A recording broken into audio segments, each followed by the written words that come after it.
Ele era um nome promissor no MMA, disciplinado, forte, imbatível. Mas em apenas 2 horas, Jonathan Paul Copenhaver, ou como gostava de ser chamado, War Machine, destruiu tudo. O que ele fez chocou o mundo, virou manchete global e escancarou os limites da violência que pode existir dentro de um relacionamento. Como um atleta admirado se transformou em um agressor brutal. O que realmente aconteceu naquele quarto, onde por mais de 120 minutos o silêncio deu lugar a gritos de dor, e por que nem mesmo a fama, a força ou a fortuna foram capazes de esconder o lado mais sombrio desse homem. Prepare-se para conhecer um dos casos mais perturbadores do mundo das lutas e como Christy Mack sobreviveu ao que parecia impossível.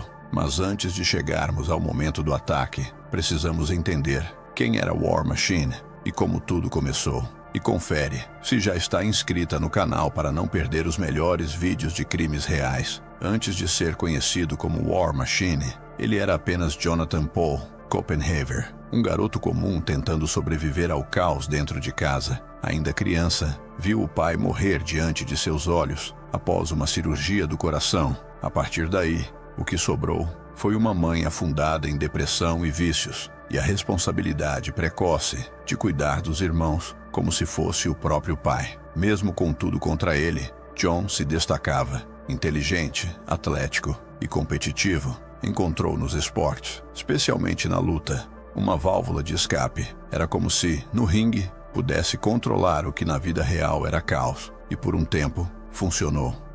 Na juventude, entrou para a Marinha, mas foi expulso após uma briga. Em seguida, mergulhou de cabeça no MMA. Seu estilo agressivo e explosivo o transformou em uma figura polêmica, mas carismática. Mesmo sem vencer o reality The Ultimate Fighter, chamou a atenção do público e ganhou espaço nos grandes eventos. Seu apelido, War Machine, não era só um nome de guerra, era um reflexo da persona que escolheu para sobreviver. Ao mesmo tempo em que conquistava vitórias no octógono, acumulava problemas fora dele, brigas em bares, ameaças, postagens violentas nas redes. A cada novo episódio, a linha entre o personagem e a pessoa real se tornava mais tênue, até desaparecer por completo.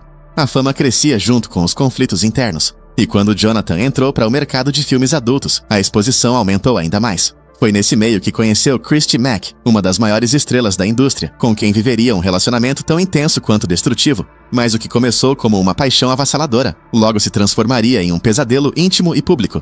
Quando Christy Mack e War Machine tornaram público o relacionamento, o casal chamava a atenção por onde passava. Ela, uma estrela premiada do entretenimento adulto. Ele, um lutador polêmico, explosivo e com fama de bad boy. Juntos pareciam formar uma dupla ousada e poderosa. Mas bastava olhar mais de perto para perceber que algo estava profundamente errado. Relatos de amigos próximos e familiares de Christy descrevem um homem controlador, ciumento e cada vez mais agressivo. War Machine monitorava seus passos, lia mensagens, restringia contatos. Os ciúmes, inicialmente disfarçados de proteção, logo se tornaram ameaças explícitas. Ainda assim, Christy, como muitas vítimas de relacionamentos abusivos, permaneceu. A pressão emocional, o medo e a esperança de que ele mudasse a mantiveram ali, até que, em maio de 2014, ela decidiu terminar. O relacionamento havia se tornado insustentável, mas, para War Machine, o fim não era uma opção, era uma afronta. Na madrugada de 8 de agosto de 2014, John viajou até Las Vegas, onde Christy morava sem avisar. Ele alegava querer conversar, tentar uma reaproximação. Ao chegar ao apartamento, se deparou com uma cena que para ele foi o gatilho final. Christy estava acompanhada de outro homem, Corey Thomas, um empresário com quem começava a se relacionar. O que se seguiu foi um dos episódios mais violentos já registrados em casos de violência doméstica envolvendo celebridades. War Machine agrediu brutalmente Corey, que mal teve tempo de reagir. Após o ataque, ele obrigou o homem a sair do apartamento, humilhado, ferido e ameaçado de morte. Sozinha com Christy, o que começou foi um ataque de mais de 2 horas, descrito por ela como um verdadeiro ato de tortura. Durante esse tempo, War Machine a espancou repetidamente. Christy teve 18 ossos quebrados, incluindo várias fraturas faciais, 12 dentes arrancados, costelas quebradas e ferimentos internos graves. Ele cortou o cabelo dela com uma faca, ameaçou matá-la e chegou a forçá-la a tomar banho. como se planejasse apagar vestígios da violência. Em um momento de descuido dele, ela conseguiu fugir, nua e ensanguentada, e correu até a casa de um vizinho em busca de ajuda. A cena era aterrorizante, o corpo dela coberto de hematomas, o rosto irreconhecível, a respiração entrecortada pela dor. Ela foi levada às pressas para o hospital, onde passou por cirurgias de reconstrução facial e um longo processo de recuperação. O caso imediatamente ganhou as manchetes internacionais, pela brutalidade, pelo perfil público dos envolvidos e pela frieza dos detalhes. A comoção foi instantânea. Enquanto isso, War Machine fugia. Por uma semana permaneceu foragido, postando nas redes mensagens que oscilavam entre justificativas emocionais, confissões e ameaças veladas. "Eu só queria que ela me amasse de volta", escreveu em um dos posts, que deixou milhares de seguidores perplexos. Mas a caçada logo chegaria ao fim. E caso esteja gostando da história, não se esqueça de se inscrever no canal e curtir o vídeo. A fuga de Jonathan Copenhaver, agora procurado por tentativa de homicídio, se tornou um dos episódios mais acompanhados pela mídia norte-americana em 2014. Durante 7 dias, War Machine foi considerado um fugitivo armado e extremamente perigoso. A caçada envolvia múltiplas jurisdições, agentes federais e uma vigilância constante nas redes sociais. Enquanto isso, a imagem pública dele, já controversa, despencava de vez. As fotos de Christy Mack no hospital, divulgadas com autorização da própria vítima, chocaram o mundo. Seu rosto desfigurado, o corpo coberto de hematomas, os relatos de dor e terror durante as agressões, tudo isso expôs, de forma crua, o resultado daquilo que por tanto tempo ficou entre 4 paredes. No dia 15 de agosto de 2014, a busca chegou ao fim. War Machine foi encontrado escondido em um motel de Simi Valley, Califórnia, com pouca comida, comprimidos, dinheiro e lâminas de barbear. Estava magro, abatido, mas não ofereceu resistência. Preso, ele foi formalmente acusado de 34 crimes, incluindo tentativa de homicídio, sequestro, agressão sexual, tortura e ameaça de morte. A promotoria montou um caso sólido, com base não só nas evidências físicas, mas também nos depoimentos da própria Christy, do ex-namorado agredido, e de testemunhas que já haviam presenciado comportamentos violentos de War Machine no passado. Durante os meses que antecederam o julgamento, a defesa tentou alegar distúrbios psicológicos, consequências de uma infância traumática e até uso de substâncias como elementos que poderiam atenuar a responsabilidade de John.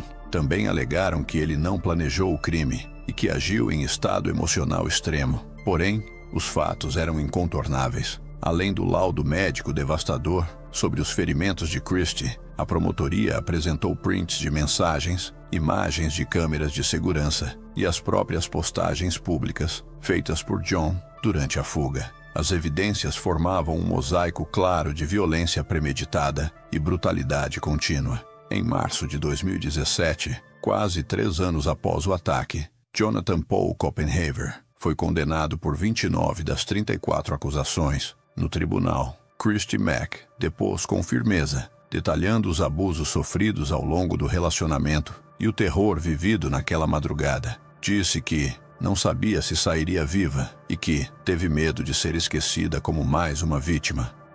A sentença veio em junho daquele mesmo ano, prisão perpétua, com possibilidade de liberdade condicional após 36 anos. Isso significa que, na melhor das hipóteses, War Machine poderá pedir revisão de pena em 2051, quando terá mais de 70 anos. Durante a leitura da sentença, o juiz afirmou que os atos cometidos por Copenhaver ultrapassam os limites da violência doméstica, foram atos de tortura. Em sua última declaração pública no tribunal, War Machine chorou, citou passagens bíblicas e afirmou que havia encontrado Deus na prisão. Mas nem mesmo o choro, nem as palavras de arrependimento foram capazes de apagar o peso do que ele causou. Ainda assim, havia algo que o caso ainda não havia revelado completamente, um detalhe que só seria compreendido quando o foco se voltasse para a recuperação e a força de Christy Mack. Quando Christy Mack saiu viva daquele apartamento, não foi apenas um milagre médico, foi também o início de uma das viradas mais poderosas já vistas em casos de violência doméstica envolvendo figuras públicas. A mulher que por 2 horas foi vítima de um ataque cruel, agora se tornava voz ativa contra o silêncio, o medo e a impunidade. Nos meses seguintes ao crime, enquanto se recuperava das múltiplas cirurgias, Christie decidiu que não deixaria seu nome ser lembrado apenas como a ex de War Machine ou a vítima de agosto de 2014. Ela se tornou porta-voz de milhares de mulheres que vivem sob ameaças e agressões todos os dias, muitas das quais nunca terão a mesma chance de escapar. A atriz passou a dar entrevistas, participar de campanhas e usar suas redes sociais, antes focadas no entretenimento adulto, para falar abertamente sobre abuso, saúde mental e sobrevivência. Seu testemunho sincero, muitas vezes doloroso, não era apenas um alerta, era um chamado à ação. Christie contou, por exemplo, que durante meses conviveu com ameaças veladas, com a manipulação emocional que a fazia acreditar que era culpada pelas crises do ex-companheiro. Falou sobre a vergonha de admitir o que acontecia, o medo de não ser levada a sério por ser uma figura pública do setor adulto e a culpa por não ter denunciado antes.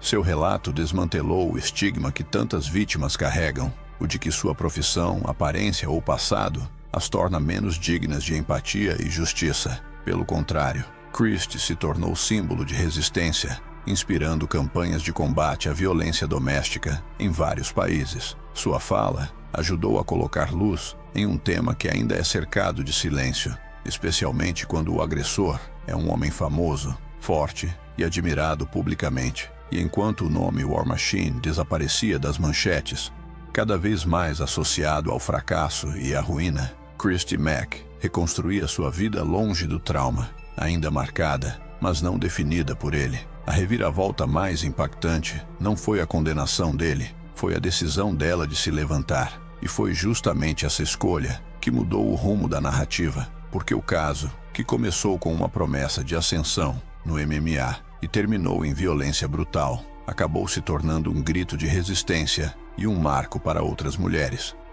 Jonathan Copenhaver teve todas as chances, venceu traumas, conquistou fama, alcançou o sucesso esportivo e financeiro, mas escolheu o caminho da dominação, da violência e do controle. No final, o que restou foi o silêncio de uma cela e o peso eterno de uma sentença que, mesmo com possibilidade de liberdade, carrega a marca de uma vida desperdiçada. Já Christie Mack, marcada física e emocionalmente, transformou dor em propósito. Sua história é uma lembrança brutal do que muitas mulheres enfrentam todos os dias e também uma prova de que a sobrevivência é possível, que a força pode surgir nos lugares mais improváveis e que o amor, quando vira controle, já não é mais amor, é violência. O caso War Machine é mais do que um crime, é um alerta, é um espelho de uma sociedade que precisa aprender a ouvir os sinais, a proteger as vítimas e a não romantizar comportamentos abusivos,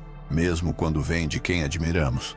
Se esse caso te impactou, compartilhe o vídeo. Alguém que você conhece pode estar vivendo algo parecido e pode encontrar aqui o sinal que faltava. E se quiser ver mais histórias como essa, se inscreva no canal e ative as notificações. Aqui, a gente conta a verdade, doa a quem doer.